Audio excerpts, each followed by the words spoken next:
Hi guys, Marvin Kid here. How's everybody doing on their end? Welcome back to giving my thoughts on the latest episode. What is this? The eighth episode? Actually, this is also the mid-season finale. Like I said, guys, a lot of shows are, you know, uh, ending for the winter or so. For their mid-season finale, and Supergirl here is on that way too. So let's talk about this episode. Really? Let's talk about this. Let me give my overall feeling on it. Was this a great mid-season finale? I'm gonna have to say no. Not that. Was it bad? No. Was it great? No. It wasn't bad. It's not that bad. So like I said before, not bad, but it could have been a little bit better. So the situation is there are two plots going on in this episode. One plot basically being that we leave off right where the last episode leave off. Supergirl and her aunt Astra are face to face, and basically we start to see what Astra wants, and literally she is still looking at Kara as being her niece, and once again showcasing that she won't do anything to hurt her. However, we also get to see that Asha has a chance to kill her. She has a kryptonite knife. She's blocked. Somehow she's got technology now that will shield them from the kryptonite, radiation. But Kara gets away.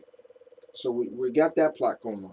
The second plot that's going on is the fact that Kat is under someone has hacked Kat's files and has brought all these dark, dirty secrets that Cat Grant has out in the open. One of them being a certain money trail that Kara and the gang are helped find out that she's been sending money to a man known as Adam Foster, and we find out later on that Adam Foster is another son of hers that is that she hasn't seen for over 24 years. And at this time, Kat goes on to talk about this was at a time where she didn't really, having a son really wasn't in her her bulletin in a sense. Um, but what we also going back to what was going on with Kara and her aunt, we get to see a little bit more of what was going on between them on Krypton and everything like that. Also between the two sisters, her mother Alora and we get to find out that there's a secret that her mother has been keeping. That it also basically explaining how Astra was captured and put into the prison. We find out that Laura kind of used Kara to get to her, and it starts to play a little bit of guys, basically a little bit of you know still that question of who do you trust, secrets, as well as the fact that her mother hid this from her, you know, and of course the anger comes back. But as importantly, is Aster telling the truth? Because even when the two went at it in a fight, you as the audience members, we can clearly see that this is a plan, a ploy, and there was a fight between aunt and niece, and once again, it looks like the fight was fixed on aunt's side, but not on niece's side, and that was the other thing. So, but she does capture her aunt and locks her up. And one of the funniest thing is, you know, should I start calling him Jean or should I say Hank? Pretty much admits that he can't read Kryptonians' minds. He's been trying to read her mind for a long time and he can't. And he even says it is something that Superman finds really funny. So pretty much right here, Easter egg right there, boys and girls, is that Superman knows that Hank Shaw is J'onn J'onzz. So yeah, that's pretty interesting right there.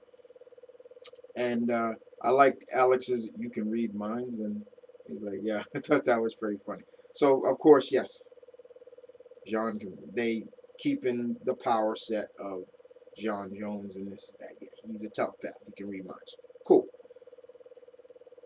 The overall approach with Cat's story was, okay.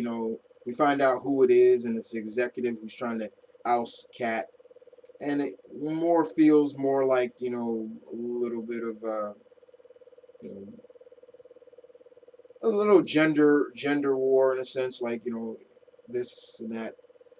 And I was all right. I didn't really care too much. Honestly, I really didn't care too much about Cat's situation as much as I wanted to. I'm sorry if I'm coming down too hard on maybe people who are liking Callista Flockhart as Cat Grant. I'm not saying I don't like her character. I'm just saying that plot that was going on just didn't really grab me. I really wanted them to focus more on Kara and her aunt and what's going on with them. And we get to realize that it's all been a ploy and that her aunt was just making sure all focus was on her so her husband, Non, can get into Lord Tech. And that was pretty much them trying to steal technology from them. And Lord, he has his Kryptonian soldiers as well as other prisoners that were there. And there's a fight between the DEO. One of the Kryptonians realized that Hank is not human, which is, I was wondering if that was going to happen. Um, the other big plot line is that Cat figured out that Kara is Supergirl. I mean, like, duh. I mean, really? It's not that hard. I mean, but the way they did it, I was just like, okay, they kind of showcasing that Cat is not stupid, and she's not just uh, it's the stereotypical blonde.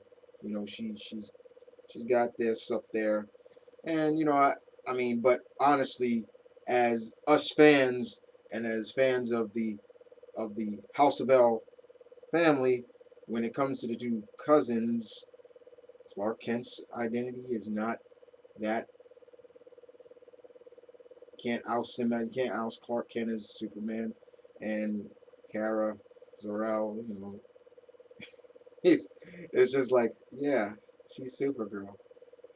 But it ends on a good cliffhanger, guys.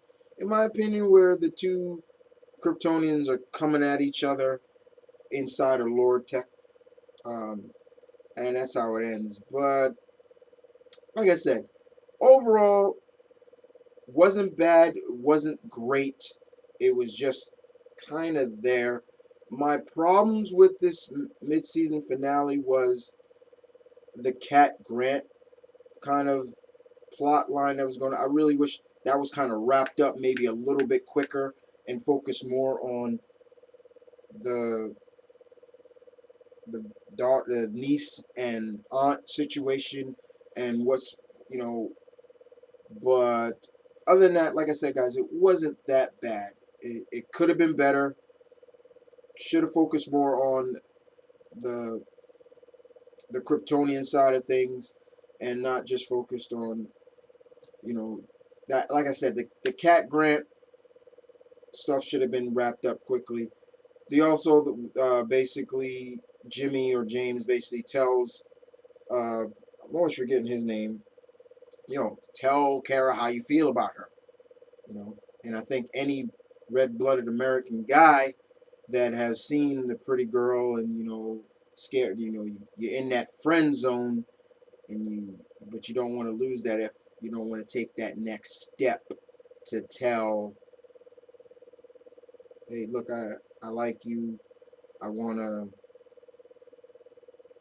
move on with this, take it to another step. But you know, it was okay, guys. Like I said. But other than that, guys, you guys tell me what you thought about the mid-season finale of Supergirl. Uh, if you guys, as always, guys, nothing more to say. As always, you follow me You know where to follow me: Facebook, Twitter, Tumblr. Don't forget this week, guys, if you follow my pack, yeah, my pack, the YouTubers core, my team, we're going to be talking about, we're going to go really more in depth into the finale of this. Um, Subscribe to that channel. I guarantee you, I trust you. You'll like my team, my pack. I call them my pack because they kind of look at me as the alpha male, and they're my betas, a little teen wolf. Uh, but yeah. Other than that, guys, thank you for watching. I hope you guys enjoyed. Always leave your input. You know me, guys. I love hearing what you guys have to say. And I will see you guys in January when Supergirl returns. But in the meantime, Avidazen. I'm out.